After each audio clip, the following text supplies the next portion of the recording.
Hi, my name is Christopher Quinonez, and I'm here to talk to you about the struggles of obesity and the benefits of fitness.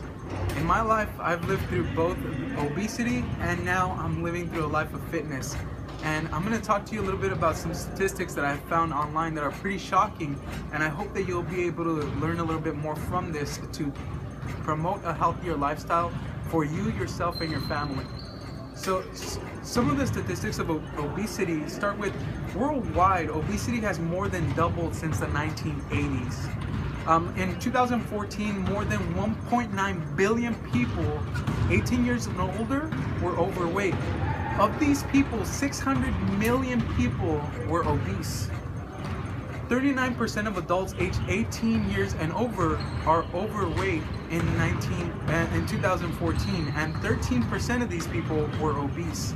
Most of the world's population lives in countries where people die more because they're overweight than there is people who are underweight.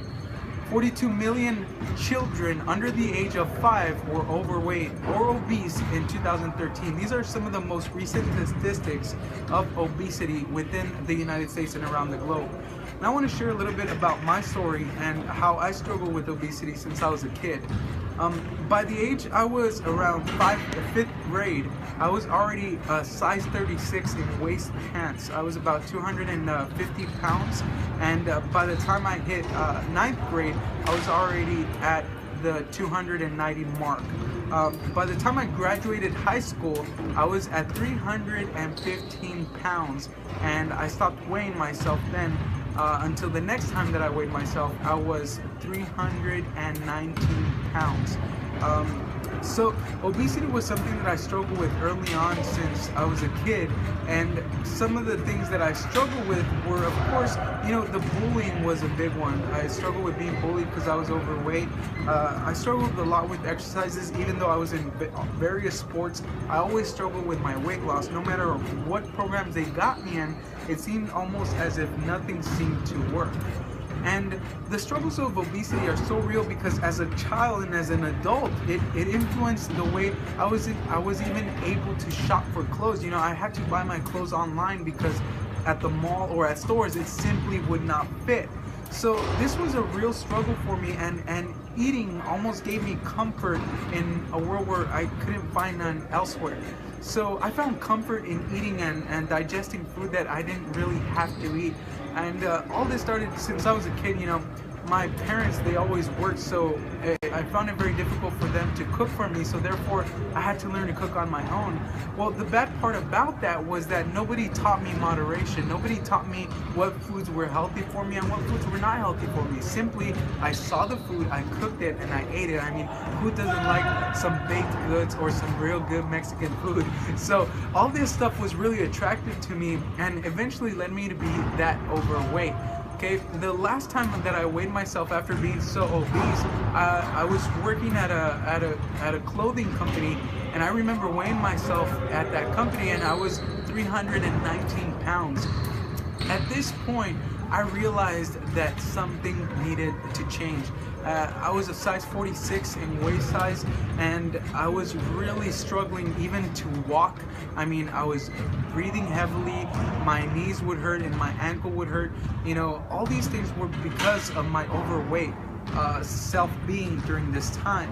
And this is what really brings me to my second point, which in reality, it's the fact that obesity is completely preventable. It's an issue that doesn't need to occur in your life. It's an issue that doesn't need to occur in anybody's life if we just simply follow this simple steps of staying fit and staying active. So I want to talk to you about how my life transitioned from being obese to now living a life where I'm a little bit more fit. I'm still working on it because fitness is a lifestyle after all. It's not just a goal. And I want to talk to you a little bit about my transition and how that worked for me. When I hit the 319 pound mark, I realized that something needed to change. So, I didn't know nothing about fitness in reality. I knew how to play sports, but, I wasn't really disciplined when it came to my eating habits and my fitness habits outside of school. So by this time that I had graduated already from high school, I had nobody telling me, hey, you have to work out for this sport, or you have to do this for that. You know, it was just all self-obtained. So at this point, I realized I needed to do something to stay active, or to get active and lose the weight. You know, one of the things that my family in certain areas has struggled with is obesity. You know, I have some family members that have had diabetes, high blood pressure, all these issues, and I knew that if I didn't better myself, I was gonna end up the same way. So I eventually ended up in 2011, I ended up getting a gym membership for the very first time. And I remember I got a gym membership that cost something like $20 a month, but I got the gym membership and I wouldn't go, you know. I just didn't feel a drive, I didn't feel a motivation, I didn't feel like I was actually improving. You know, I would go sweat for a day, but then I'd be eating pizza the next day. So it kind of like threw everything off until I realized I had been paying for the gym for about 4 or 5 months, and at this time, you know, I wasn't a budget. So I realized that I was spending a lot of money on the gym and not taking advantage of it. So eventually I started going to the gym, and I weighed myself again. I was at the 319 mark, and I started going to the gym for the first time, you know, and I started just running and doing a lot of cardio work. You know, when you're that heavy, cardio is probably the best way to start. You know, get your heart pumping and get your heart rate a little bit higher. So I started going to the gym and just doing a lot of cardio, a lot of laps, a lot of, you know, running, ellipticals and bicycles and stuff like that, which really helped me at the beginning. And what I started noticing is that my weight loss started happening really, really fast by changing just a few simple things. Okay, it's not the really big changes, because I didn't know what I was doing. Again, I didn't know exactly what I was doing. I just knew that anything was better than what I was already doing, which was nothing.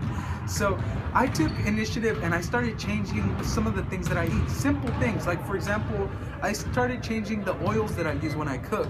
You know, using olive oil only.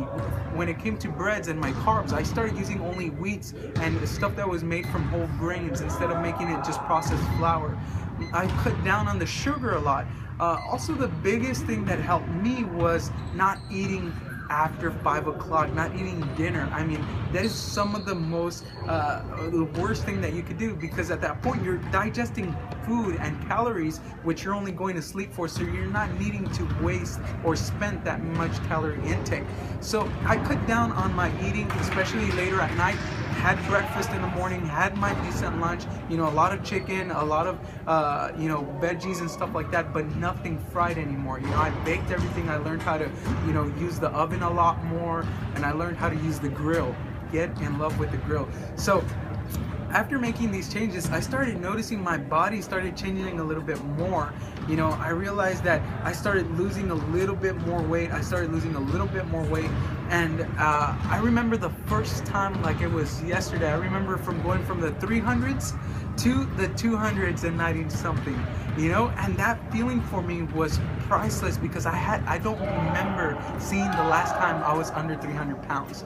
So for me, that was a milestone moment, and I remember falling into tears and reminding myself why I'm doing this. It's not just for me, it's not just for so that I could look better or feel better, but it's about the legacy that I'm leaving behind. So I found this to be very important for me. Once I hit those 200 marks, I started seeing the weight drop really fast, especially with that dieting and exercise. I mean, the weight started coming off. Within 7 months, I lost 60 pounds of my training, and honestly, I do not know what I was doing during this time, because all I knew how to do was run, ellipticals, and all those things. So eventually I got in touch with a trainer, who then gave me a basic weightlifting training, because eventually I got to a point where I hit a plateau and I wasn't able to lose more weight, until somebody told me, hey, you need to gain some muscle so that you can burn that fat off, you know? So I started lifting weights, and I remember getting on that bar and I wouldn't even be able to lift, you know, maybe 95 pounds if much. And I just kept on going and kept on going. And I remember the first time I actually felt my rib cage, because I had never been able to feel it before, and that was a touching moment for me. I remember the first time I felt biceps in my arms that I had never felt before. And my wife, at this point, she started liking me a lot more. It was all good, because it was bringing me more self-confidence. It was reassuring me of what I was doing, and it showed me that I didn't have to give up, that if I continued working hard, it would eventually pay out.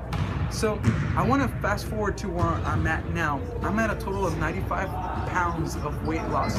And what this has done, this life of fitness has done, is that it has improved my lifestyle. It has improved the way I live my life with my wife, with my family. I feel a lot more energized. And I wish I had this body in high school. I would have been much better at football. But it has even improved my self-esteem and my well-being. A lot of people struggle with depression, and I've noticed that in the gym, it helps me maintain a proper mood status when I'm around my coworkers, when I'm around my wife. It makes me feel much better, and it makes me smile a lot more when I know that I'm hitting the gym, when I know that I had a good day's workout. So I want to encourage you to live a healthy lifestyle, that obesity is not something that you have to live with. That if you really want to change, if you really want to have a transformation in your life, and you want to better your lifestyle, and you want to better your family, but most of all, if you want to leave a legacy where you can leave a legacy of health and fitness in your family, I want to ask you to decide today to go ahead and take some simple steps. Get a gym membership, get with a buddy, get with someone you know, and encourage each other to move forward.